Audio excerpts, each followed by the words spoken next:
ছেলেটা রোজ পিছু করত। একদিন রাত দেখিয়ে বললাম, রোজ পিছু নেন কেন? বিরক্তি বোধ হয় বোঝেন না?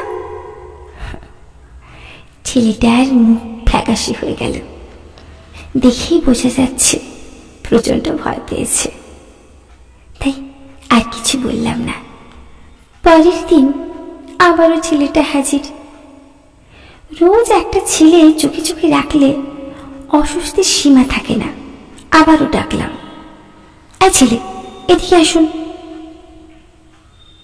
ছেলেটা মুখ আমতা আমতা করে আমার কাছে আসলো। বললাম, পছন্দ করেন? হ্যাঁ।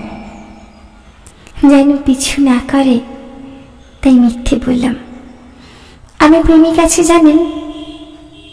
না, জানতাম না। এখন তো জানলেন, কাল থেকে আর আমাকে ডিস্টার্ব করবেন না, ঠিক আছে? আমি কি আপনাকে ডিস্টার্ব করি?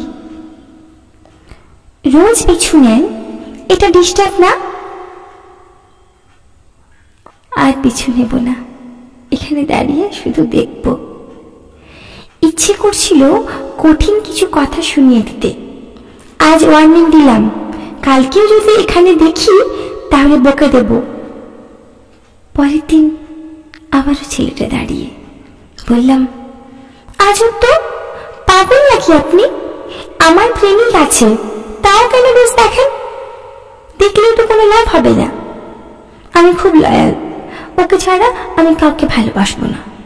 ছেলেটা মাটির দিকে মুখ করে বলল, জানি, সেজন্যই তো আজ দাঁড়িয়ে আছি।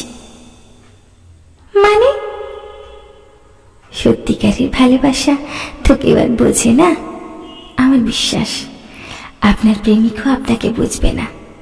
তখন না হয় আমায় একটু জায়গা দেবেন। এমন কথায় কোনো মেয়ে জায়গা না দিয়ে থাকতে পারে? আমিও জায়গা দিলাম। শুধু মনে না, গোটা জীবনেই সে জায়গা করে নিল।